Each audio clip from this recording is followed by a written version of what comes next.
ओम गुरु सत्ताय नमः। गायत्री महाविज्ञान तृतीय भाग। लेखक परम पूज्य गुरुदेव वेदमूर्ति तपोनिष्ठ पंडित श्री राम शर्मा आचार्य। आइए पढ़ते हैं, सुनते हैं और समझने का प्रयास करते हैं। गायत्री मंत्र के साथ स्वाध्याय शुरू करते हैं। ओम भूर्भुवः स्वः तत्सवितुर्वरेण्यं भर्गो देवस्य धीमहि धियो यो नः प्रचोदयात्। बिंदु साधना का एक अर्थ ब्रह्मचर्य भी है। इस बिंदु का अर्थ वीर्य अन्मय कोश के प्रकरण में किया गया है। आनंदमय कोश की साधना। इसकी प्रधानता में बिंदु का अर्थ होगा परमाणु। सूक्ष्म से सूक्ष्म जो गुण है वहां तक अपनी गति हो जाने पर भी ब्रह्म की समीपता तक पहुंचा जा सकता है और सामीप्य सुख का अनुभव किया जा सकता है। किसी वस्तु को कूटकर यदि चूर्ण बना लें और चूर्ण को खुर्दबीन में देखें तो छोटे छोटे टुकड़ों का एक ढेर दिखाई पड़ेगा। यह टुकड़े कई और टुकड़ों से मिलकर बने होते हैं। इन्हें भी वैज्ञानिक यंत्रों की सहायता से कूटा जाए तो अंत में जो न टूटने वाले न कूटने वाले टुकड़े रह जाएंगे उन्हें परमाणु कहेंगे। इन परमाणुओं की लगभग 100 जातियां अब तक पहचानी जा चुकी है, जिन्हें अणु तत्व कहा जाता है। अणुओं के 2 भाग हैं, एक सजीव दूसरे निर्जीव। दोनों ही एक पिंड या ग्रह के रूप में मालूम पड़ते हैं, पर वस्तुतः उनके भीतर भी और टुकड़े हैं। प्रत्येक अणु अपनी धुरी पर बड़े वेग से परिभ्रमण करता है। पृथ्वी भी सूर्य की परिक्रमा के लिए प्रति सेकंड 18 मील की चाल से चलती है, पर इन 100 परमाणुओं की गति 4000 मील प्रति सेकंड मानी जाती है। यह परमाणु भी अनेक विद्युत कणों से मिलकर बने हैं, जिनकी 2 जातियां हैं। पहला ऋण कण, दूसरा घन कण। घन कणों के चारों ओर ऋण कण प्रति सेकंड 1,80,000 मील की गति से परिभ्रमण करते हैं। उधर घन कण ऋण कण की परिक्रमा के केंद्र होते हुए भी शांत नहीं बैठते। जैसे पृथ्वी सूर्य की परिक्रमा लगाती है और सूर्य अपने सौर मंडल को लेकर कृत्तिका नक्षत्र की परिक्रमा करता है, वैसे ही घन कण भी परमाणु की अंतर्गति का कारण होते हुए ऋण कण, जो कि द्रुत गति से निरंतर परिक्रमा में संलग्न है, अपनी शक्ति सूर्य से अथवा विश्वव्यापी अग्नि तत्व से प्राप्त करते हैं। वैज्ञानिकों का कथन है कि यदि एक परमाणु के अंदर का शक्ति पुंज फूट पड़े तो क्षण भर में लंदन जैसे 3 नगरों को भस्म कर सकता है। इन परमाणु के विस्फोट की विधि मालूम करके ही एटम बम का आविष्कार हुआ है। एक परमाणु के फोड़ देने से जो भयंकर विस्फोट होता है उसका परिचय गत महायुद्ध से मिल चुका है। इसकी और भी भयंकरता का पूर्ण प्रकाश होना अभी बाकी है, जिसके लिए वैज्ञानिक लगे हुए हैं। यह तो परमाणु की शक्ति की बात रही। अब उनके अंग ऋण कण और घन कणों के सूक्ष्म भागों का पता चला है। वे भी अपने से अनेक गुने सूक्ष्म परमाणुओं से बने हुए हैं, जो ऋण कणों के भीतर 1,86,330 मील प्रति सेकंड की गति से परिभ्रमण करते हैं। अभी उनके भी अंतर्गत कर्षाणुओं की खोज हो रही है और विश्वास किया जाता है कि उन कर्षाणुओं के भीतर भी सर्गाणु का परमाणुओं की अपेक्षा ऋण कण तथा घन कणों की गति तथा शक्ति अनेकों गुनी है। उसी अनुपात से इन सूक्ष्म सूक्ष्मांतर और सूक्ष्मतम अणुओं की गति तथा शक्ति होगी। जब परमाणुओं के विस्फोट की शक्ति लंदन जैसे 3 शहरों को जला देने की है तो सर्गाणु की शक्ति एवं गति की कल्पना करना भी हमारे लिए कठिन होगा। उसके अंतिम सूक्ष्म केंद्र को अप्रतिम, अप्रमेय, अचिंत्य ही कह सकते हैं। देखने में पृथ्वी चपटी मालूम पड़ती है, पर वस्तुतः वह लट्टू की तरह अपनी धुरी पर घूमती रहती है। 24 घंटे में उसका एक चक्कर पूरा हो जाता है। पृथ्वी की दूसरी चाल भी है, वह सूर्य की परिक्रमा करती है। इस चक्कर में उसे 1 वर्ष लगता है। तीसरी चाल पृथ्वी की यह है कि सूर्य अपने ग्रह उपग्रहों को साथ लेकर बड़े वेग से अभिजीत नक्षत्र की ओर जा रहा है।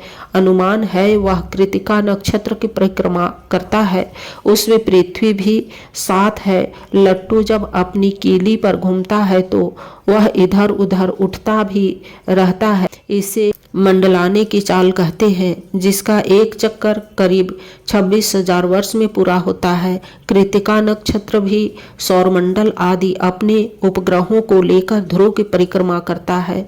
उस दशा में पृथ्वी की गति 5वीं हो जाती है। सूक्ष्म परमाणु के सूक्ष्मतम भाग सर्गाणु तक भी मानव बुद्धि पहुंच गई है और बड़े से बड़े महाअणुओं के रूप में 5 गति तो पृथ्वी की विदित हुई। आकाश के असंख्य ग्रह नक्षत्रों का पारस्परिक संबंध न जाने कितने बड़े महाअणु के रूप में पूरा होता होगा। उस महानता की कल्पना भी बुद्धि को थका देती है। उसे भी अप्रमित, अप्रमेय और अचिंत्य ही कहा जाएगा। सूक्ष्म से सूक्ष्म और महत से महत केंद्रों पर जाकर बुद्धि थक जाती है और उसे छोटे या बड़े की कल्पना नहीं हो सकती। उस केंद्र को बिंदु कहते हैं। अणु को योग की भाषा में अंड भी कहते हैं। वीर्य का एक कण अंड है। वह इतना छोटा होता है कि बारीक खुर्दबीन से भी मुश्किल से ही दिखाई देता है, पर जब वह विकसित होकर स्थूल रूप में आता है तो वही बड़ा अंडा हो जाता है। उसे अंडे के भीतर जो पक्षी रहता है उसके अनेक अंग प्रत्यंग विभाग होते हैं। उन विभागों में असंख्य सूक्ष्म विभाग और उनमें भी अगणित कोषांड रहते हैं। इस प्रकार शरीर भी एक अणु है। इसी को अंड या पिंड कहते हैं। अखिल विश्व ब्रह्मांड में अगणित सौरमंडल, आकाश गंगा और ध्रुव चक्र है। इन ग्रहों की दूरी और विस्तार का कुछ ठिकाना नहीं है। पृथ्वी बहुत बड़ा पिंड है, पर सूर्य तो पृथ्वी से भी 13 लाख गुना बड़ा है। सूर्य से भी करोड़ों गुने ग्रह आकाश में मौजूद हैं। इनकी दूरी की अनुमान इससे लगाया जाता है कि प्रकाश की गति प्रति सेकंड 2.25 लाख मील है और उन ग्रहों का प्रकाश पृथ्वी तक आने में 30 लाख वर्ष लगते हैं। यदि कोई ग्रह आज नष्ट हो जाए तो उसका अस्तित्व न रहने पर भी उसकी प्रकाश किरणें आगामी 30 लाख वर्ष तक यहाँ आती रहेगी। जिस नक्षत्र का प्रकाश पृथ्वी पर आता है उनके अतिरिक्त ऐसे ग्रह बहुत अधिक हैं जो अत्यधिक दूरी के कारण पृथ्वी पर दूरबीनों से भी दिखाई नहीं देते। इतने बड़े और दूरस्थ ग्रह जब अपनी परिक्रमा करते होंगे, अपने ग्रहमंडल को साथ लेकर परिभ्रमण को निकलते होंगे, तो वे अपने कितने अधिक विस्तृत शून्य में घूम जाते होंगे। उस शून्य के विस्तार की कल्पना कर लेना मानव मस्तिष्क के लिए बहुत कठिन है। इतना बड़ा ब्रह्मांड भी एक अणु या अंड है, इसलिए उसे ब्रह्मांड कहते हैं।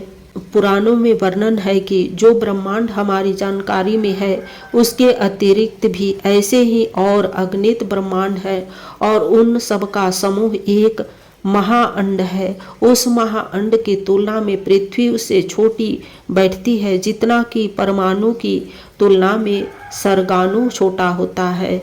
इस लघु से लघु और महान से महान अंड में जो शक्ति व्यापक है, इन सब को गतिशील, विकसित, परिवर्तित चैतन्य रखती है, उस सत्ता को बिंदु कहा गया है। यह बिंदु ही परमात्मा है। उसी को छोटे से छोटा और बड़े से बड़ा कहा जाता है। अनूर्नियान महतो महियान कहकर उपनिषदों ने उस पर ब्रह्म का परिचय दिया है। इस बिंदु का चिंतन करने से आनंदमय कोश स्थित जीव की उस पर ब्रह्म के रूप की कुछ झांकी होती है और उसे प्रतीत होता है कि पर ब्रह्म की महाअंड की तुलना में मेरा अस्तित्व, मेरा पिंड कितना तुच्छ है। इस तुच्छता का भान होने से अहंकार और गर्व विगलित हो जाते हैं। दूसरी ओर जब सर्गाणु से अपने पिंड की शरीर की तुलना करते हैं तो प्रतीत होता है कि अटूट शक्ति के अक्षय भंडार सर्गाणु की इतनी अटूट संख्या और शक्ति जब हमारे भीतर है तो हमें अपने को अशक्त समझने का कोई कारण नहीं है। उस शक्ति का उपयोग जान लिया जाए तो संसार में होने वाली कोई भी बात हमारे लिए असंभव नहीं हो सकती। जैसे महाअंड की तुलना में हमारा शरीर अत्यंत क्षुद्र है और हमारी तुलना में उसका विस्तार अनुपमेय है, इसी प्रकार सर्गानुओं की दृष्टि में हमारा पिंड शरीर एक महाब्रह्मांड जैसा विशाल होगा। इसमें जो स्थिति समझ में आती है वह प्रकृति के अंड से भिन्न एक दिव्य शक्ति के रूप में विदित होती है। लगता है कि मैं मध्य बिंदु हूँ, केंद्र हूँ, सूक्ष्म से सूक्ष्म, स्थूल से स्थूल मेरी व्यापकता है। लघुता महत्ता का एकांत चिंतन ही बिंदु साधना कहलाता है। इस साधना के साधक को सांसारिक जीवन की वास्तविकता और तुच्छता का भली प्रकार बोध हो जाता है। मैं अंत का उद्गम होने के कारण इस सृष्टि का महत्वपूर्ण केंद्र, उसे जापान पर फटा हुआ परमाणु ही ऐतिहासिक एटम बम के रूप में चिरस्मरणीय रहेगा। वैसे ही जब अपने शक्ति पुंज का दुरुपयोग किया जाता है तो उसके द्वारा अप्रत्यक्ष रूप से संसार का भारी परिवर्तन करना असंभव हो जाता है। विश्वामित्र ने राजा हरिश्चंद्र के पिंड को एटम बम बनाकर असत्य के साम्राज्य पर इस प्रकार विस्फोट किया था कि लाखों वर्ष बीत जाने पर भी उसकी एक्टिव किरणें अभी समाप्त नहीं हुई है और अपने प्रभाव से असंख्यों को बराबर प्रभावित करती चली आ रही है। महात्मा गांधी ने बचपन में राजा हरिश्चंद्र का लेख पढ़ा था। उसने अपने आत्मचरित्र में लिखा है कि मैं उसे पढ़कर इतना प्रभावित हुआ कि स्वयं भी हरिश्चंद्र बनने की ठान ली। अपने संकल्प के द्वारा वे सचमुच हरिश्चंद्र बन गए। राजा हरिश्चंद्र आज नहीं है पर उनकी आत्मा अब भी उसी प्रकार अपना महान कार्य कर रही है। न जाने कितने अप्रकट गांधी उसके द्वारा निर्मित होते रहते होंगे। गीताकार आज नहीं है पर आज उसकी गीता कितनों को अमृत पिला रही है। यह पिंड का सूक्ष्म प्रभाव ही है जो प्रकट या अप्रकट रूप से स्व पर कल्याण का महान आयोजन प्रस्तुत करता है। कार्ल मार्क्स के सूक्ष्म शक्ति केंद्र से प्रस्फुटित हुई चेतना आज आधी दुनिया को कम्युनिस्ट बना चुकी है। पूर्व काल में महात्मा ईसा, मुहम्मद, बुद्ध, कृष्ण आदि अनेक महापुरुष ऐसे हुए हैं जिन्होंने संसार पर बड़े महत्वपूर्ण प्रभाव डाले हैं।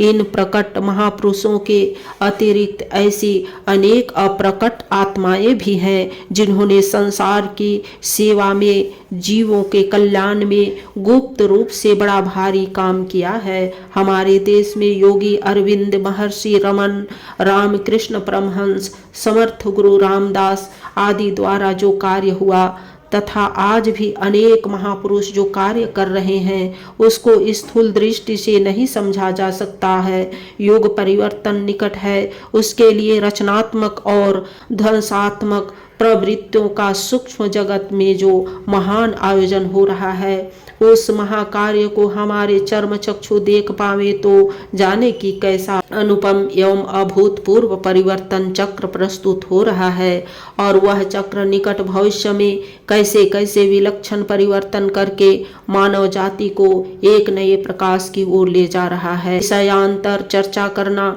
हमारा प्रयोजन नहीं है। यहाँ तो हमें यह बताना है कि लघुता और महत्ता के चिंतन की बिंदु साधना से आत्मा का भौतिक अभियान और लोभ विगलित होता है, साथ ही उस आंतरिक शक्ति का विकास होता है जो स्व पर कल्याण के लिए अत्यंत ही महत्वपूर्ण है। बिंदु साधक की आत्म स्थिति उज्जवल होती है, उसके विकार मिट जाते हैं, फलस्वरूप उसे उस अनिर्वचनीय आनंद की प्राप्ति होती है जैसे प्राप्त करना जीवन धारण का प्रधान उद्देश्य है। आज के वीडियो में इतना ही। अगले वीडियो में कला साधना के बारे में पढ़ेंगे और समझेंगे। लाइक, सब्सक्राइब और शेयर करें। धन्यवाद। ओम शांति।